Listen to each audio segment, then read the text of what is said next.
nakakagalit na talaga dahil kami, yung mga nagsasabi, nagsisiwalat ng mga katotohanan, si Senator Marcoleta, tulad niyan, wala naman siyang kasalanan, kundi yung pangunahan, yung mga investigasyon dyan sa Senado.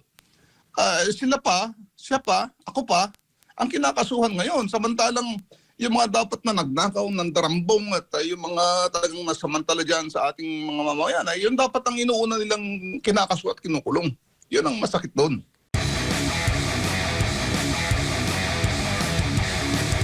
General, kumusta po at ano hong masasabi po ninyo sa pagtitipon na isinasagawa nga dyan sa EDSA People Power Monument at ang kaibahan nito doon naman sa mga nakalipas pa na mga kilos protesta o mga pagtitipong ginagawa po na kung saan ay kabilang ho kayo sa mga grupong nakikisa? Okay, ang rally ng ito ngayon ay alam naman natin na pinangunahan ito. Ang main effort nito ay of course ang ating Iglesia ni Cristo. Kaya tayo ay nakikisa dito sa pagkilos na ito, peaceful protest para iparamdam, ipahiwatig, ipahayag ang itong matagal ng hindi lang frustration kundi galit na ng mga taong bayan sa nangyayari sa ating bayan. Opo. Ano ho yung mga inaasahan natin ngayong ikalawang araw po ng pagtitipon dyan po sa EDSA People Power Monument, General? Okay, tuloy-tuloy yung pagdating ng mga tao dadagsa. Expect natin na lalong dadami ang tao ngayon dahil maganda panahon at saka pangalawang araw. So hopefully hindi lamang Iglesia ni Cristo ito, lahat na ng mga Pilipino, lahat na ng mga sektor, mga affiliated groups, yung mga Pilipinong gusto rin iparamdam yung kanilang mga hinaing ay inaasahan nating darating dito. Opo. May mga ilang kritiko nagsasabi na itong rally dyan sa EDSA People Power Monument ay bilang paraan para protektahan si Senador Marcoleta lang? Hindi naman ganun, although siyempre isa yan sa mga dahilan. Pero alam naman natin ng ating itong mga kapatid sa iglesia ay noon pa, 2 beses na nakaraan, saka ito pangatlong beses na lumabas sila para ipahayag. Hindi lamang of course itong suporta kay Senator Marcoleta, kundi talagang ito nga yung matagal na nilang sinisigaw na panagutin, di ba? Yung truth, justice, peace and accountability. Ito yung paulit-ulit nilang sinusuportahan at ito rin ang kaparehong gustong isigaw at sisigaw ng United People's Initiative. Opo. Yung nangyari ho sa inyo noon na ipinaaresto po kayo dahil nga sa kasong inciting to sedition at ngayon naman kay Senador Marcoleta, nakikita ho ba ninyo yung same pattern na ginagawa po ng gobyerno laban po doon sa mga nagsasalita, laban po sa administrasyon ngayon? Ayun na nga, ito yung nakakalungkot dito. In fact, hindi lang nakakalungkot sa ngayon dahil nakakagalit na talaga. Dahil kami, yung mga nagsasabi, nagsisiwalat ng mga katotohanan, si Senator Marcoleta, tulad niyan, wala naman siyang kasalanan, kundi yung pangunahan, yung mga investigasyon dyan sa Senado. Siya pa, ako pa, ang kinakasuhan ngayon. Samantalang yung mga dapat na nagnakaw ng darambong at yung mga talagang nasamantala dyan sa ating mga mamamayan, yun dapat ang inuuna nilang kinakasuhan at kinukulong. Yun ang masakit doon. Opo. Ang malaki hubang factor para po sa inyo, General, yung flood control, pag-iimbestigahan ni Senador Marcoleta sa flood control anomaly, o may nakikita rin ho kayong may kinalaman din ito sa darating na impeachment trial ni VP Sara, lalo't isang linggo bago po isasagawa po yun? Itong dalawang issue na to, itong flood control na scandal ito at saka itong impeachment, magkahiwalay ito. Although of course halos nagsasabay ngayon o nung nakaraang mga araw, mga buwan. Pero ang primary issue talaga dito ay itong hindi lamang bilyon-bilyon, kundi trilyon na pagnanakaw sa kaban ng bayan. Itong matindi na issue dyan actually. Itong tawag ito, impeachment, it's a legal process, it's a political process. Of course, ginagawa lamang to parang of course mapagtakpan yung mga dapat pagtakpan. Yun ang masakit doon. So, dapat mag-focus tayo dito sa grabe na problema natin 'yon. Opo. matinding korupsyon sa bayan natin na hirap ng mga Pilipino. Opo. Sa tingin po ninyo ay nakikinig po ang Pangulong Bongbong Marcos Jr. doon po sa mga panawagan po ninyo ng grupo nandyan po ngayon dyan sa EDSA People Power Monument? Mukhang hindi siya nakikinig eh. Kaya nga inaasahan natin, darating talaga, dapat dumating lahat ng mga Pilipino, dumami ng dumami, para talagang baka sakali na makinig siya sa hinaing at saka itong puot at galit na ng taong bayan. Kasi marami ng mga beses na lumabas tayo sa kalye, sa mga plaza, sa mga liwasan, nag-protest ng mahinahon, ng mapayapa, pero hindi sila nakikinig eh.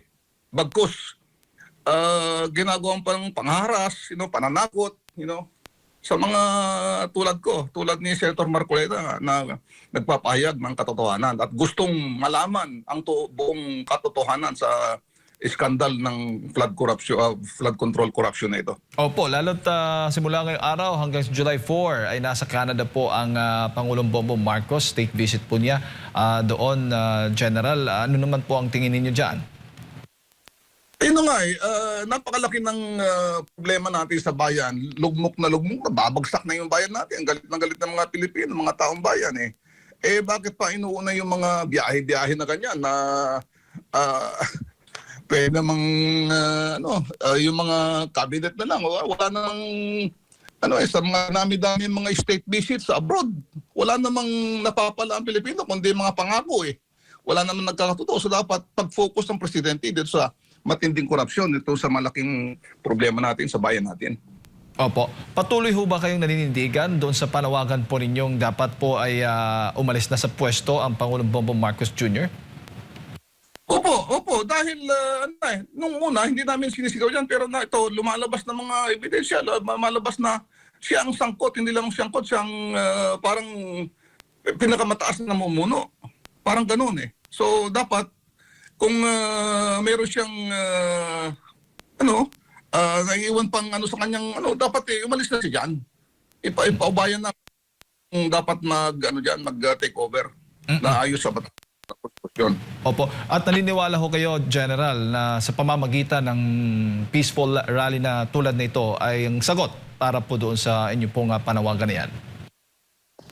Naniniwala tayo dyan, ito yung, of course, pinanindigan ng United People's Initiative, saka yung mga allied groups namin, na tulad noong EDSA, People Power Revolution noong 1986, ay makakamit natin yung mga adhikain natin, yung ating inaasam na pagbabago sa pamamagitan ng mapayapa at walang karahasan na